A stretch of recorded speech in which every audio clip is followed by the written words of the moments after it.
Welcome back, Endgame community. And to those of you who are new, we're glad to have you. We're going to talk today about zero RB targets. These are some running backs you can get in the mid to late rounds of your fantasy drafts.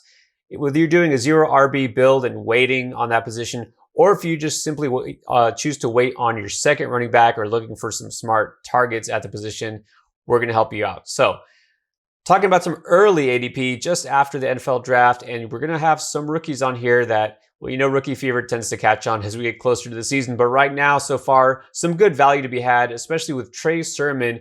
Could be the man in San Francisco. It's too early to tell. What do you like about Sermon in particular, Chris, besides the fact that he's on the 49ers offense? Well, that's definitely one thing, because we know that this run game makes every running back look good. You got to also like the fact that they traded up to get him, so he was somebody they were targeting. And you also have to like the fact that the other running backs on this roster, Raheem Mostert, Jeff Wilson, JaMychal Hasty, Elijah Mitchell, who they drafted later, none of these guys were really proven NFL running backs before they were thrust into a starting role on the 49ers, right? Like Raheem Mostert got the work because of injury. Jeff Wilson got the work because of injury. So, the path to Trey Sermon being the guy is very clear. He's just got to beat those guys out. And even if he can't beat him out, and I think Mostert knows the system, and Mostert is an extremely explosive athlete. We have seen him bust big play after big play. I don't think Sermon is necessarily going to take the job from Mostert, but even if he's, the 1B to Mostert's 1A, or the 1A to Mostert's 1B, whatever it might be, that's great value in this offense. And getting a running back like that as late as Sermon is going in most drafts is a great thing. And you should feel fairly good about him, as your RB2, RB3, especially if you stack those premium wide receiver pass catching types early. Yeah, you're absolutely right. Look, the thing that people say with Sermon, okay, fine, he's in this great offense in San Francisco, but look at all the competition. Look at all these running backs that they have, right? Mostert and Wilson and Hasty. Okay, but none of those guys had high draft capital. A lot of them were undrafted completely. Mostert came out of nowhere. Wilson, okay, Hasty is probably going to get cut. Wilson might even get cut. Mostert never stays healthy. There's really no reason to think that Sermon can't take the lead job, even if he's part of a committee or a timeshare. Well, that's like every other running back in the league, basically. He has the most potential here, and it doesn't matter who's at running back in that backfield. They're going to be productive. So if it's him, he absolutely could ascend to, dare I say, RB1 status, at least on certain weeks. So yeah, a great target for those of you who want to wait at the running back position. Now, there's plenty of opportunity also for a familiar name in James Conner moving from Pittsburgh to Arizona. You wouldn't think intuitively that that would be good for a running back, because Pittsburgh, we think of as this rough and tumble team with this offensive line. They want to run the ball, and Arizona wants to pass the ball. It's not necessarily that case. Arizona was one of the league leaders in rush attempts last year. A lot of touches vacated by Kenyon Drake. Do you think Conner is up to the task, though? Yeah, I do, honestly. I mean, look back a couple of years ago, his first year starting with Pittsburgh when Le'Veon Bell held out. He was great. He was an every week top 10 running back. I remember trying to trade for him in Dynasty, and people were laughing at me like, yeah, right, you're never getting James Conner. Now nobody wants the guy. But look, that Steelers offensive line is a shell of its former self, one of the worst in the entire NFL. And I don't care how good of a running back you are. If your offensive line is terrible, you're not going to be as productive as you could be. I think Arizona is going to be a better place for him. I don't believe that Chase Edmonds is an every down guy. He's never been an every down guy in his career. He ran a ton of snaps out of the slot last year. That's just not his role. I think James Conner is going to be the lead guy. Yes, Edmonds will be there. Edmonds will still be involved, but I think people are too crazy about Chase Edmonds right now, and they're sleeping on Conner, who you can get like 2-3 rounds later, who again, I think he assumes that Kenyon Drake role from last year, which, yeah, nobody liked Kenyon Drake last year because they drafted him in the second round, because I don't know why, because people do crazy stuff like that in fantasy football. But you're getting James Conner in like round 10, 11. If he puts up Kenyon Drake numbers, you're going to be ecstatic. So that's what I think James Conner is looking at next year. Great late round running back pickup. Absolutely. And James Conner, along with Sermon, available outside the top 100 overall picks. This is somebody being drafted as an RB3, sometimes even RB4 type in 12-team leagues. and you start with him as your RB1, sure, you're taking a risk, but think about what you can build at wide receiver, tight end, and other positions before then. A guy who absolutely could deliver based on the potential in that offense and the number of touches he is going to get. Also, reason to worry about taking Najee Harris as early as the third or even second round, because that Pittsburgh offensive line, nowhere near what it was a couple of years ago. We've seen what Le'Veon Bell has done outside of Pittsburgh, which is absolutely nothing. Let's move on to a definitely run-friendly offense, and that is Baltimore. Not the guy you're thinking of, though. J.K. Dobbins will be an early pick everywhere. But you know what? Let's not forget about Gus Edwards. He's still a presence there. People are just assuming that Dobbins is going to become the man there and just dominate all the touches. That is not how Baltimore rolls. They're going to do a 1-2 punch. Yeah, Dobbins will be the lead back, but Gus Edwards is always involved. We're going to see something similar to what we saw last year. So I really feel like Edwards does have some standalone value besides being a high-end handcuff to Dobbins. Absolutely. This is a guy who had over 760 yards last year, averaged 5 yards per carry, and had 6 touchdowns. And that's with Mark Ingram playing, basically 75% of the season, where Gus Edwards was number 3 on the depth chart and only having 4 or 5 games where he was number 2 on the depth chart. And you said it, this is a team that's going to run the ball a ton. They're a great running offense. Everybody's all excited to grab handcuffs like Tony Pollard and Chuba Hubbard because everybody saw what happened when Zeke went down last year, and everybody saw what Mike Davis did when Christian McCaffrey went down last year.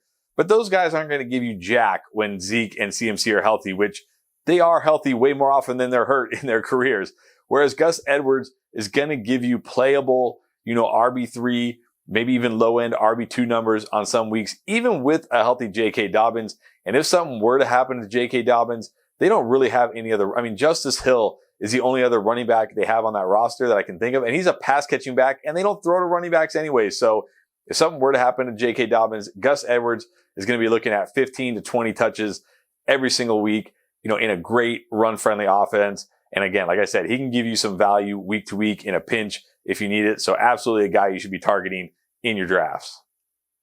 Yeah, and that's the thing, is he isn't going to give you any sort of a floor in PPR just because he will not catch any passes. He could go half the season before he gets his first reception. But you know what? He has just as good a chance as any running back to score a touchdown on any given week, regardless of how many carries he gets. So Gus, the new bus, I can tell you as a Hurricane fan watching him in college, he just steamrolls over defenders, and he's doing it in the NFL too. You know what? The limited usage might actually make him more effective. So he doesn't need 20 plus carries to be productive. All right, just after him, Gus Edwards going about 120 range overall. And just a few picks later, you'll see Nyheim Hines, which is the anti-bus, a smaller back, kind of a satellite back, if you will. He's going to catch his share of passes. May not get into the end zone too often, but you know what? They actually do use him in the red zone more than people think. Of course, we want to just assume that Jonathan Taylor is going to get every single touch in this backfield. But that's not the case, right? That's not how the Colts roll. Yeah, and look, this is a guy who had 63 catches last year. So in PPR leagues, great late round running back who you can, again, plug in a pinch if you need him as an RB2 or as a flex type of play. And we saw him have some really, really monster games last year. Even in games with Jonathan Taylor healthy, there were games where Nyheim Hines, dominated the touches, dominated the scoring, dominated the fantasy points. So, he's got tons of weekly upside in this offense. And look, one thing about Carson Wentz, we saw with Miles Sanders, Boston Scott, guys like that, he'll throw to the running backs. This isn't an offense that's not going to, it's not like Nyheim Hines isn't going to get targeted. Yeah, he might not get targeted as much as he did with Phillip Rivers, but he'll still get targeted plenty. And in PPR leagues, offers that nice, safe floor when you need it on a bye week or something. And if anything were to happen to Jonathan Taylor, again, we know Nyheim Hines can handle his share of the work in the run game. So his value could also go up if he has an injury. So another guy who, has good weekly value if you need him in a pinch or for a bye week, but also has, a very high ceiling if something were to happen to Jonathan Taylor. And a lot of people perceive those two running backs as just handcuffs, right? Or insurance policies for their starting backs. And that's not the case. They could have standalone value any given week for various reasons. And then this next player, look, I'm just going to say I'm glad that the Seahawks declined Rashad Penny's player option, because it just means it's easier for me to get him in these drafts. a former first round pick, and it shows that maybe they don't have a lot of confidence going forward. This is a financial situation, pure and simple. Of course, they have no reason to really put a lot of trust and faith in Penny because he hasn't stayed healthy.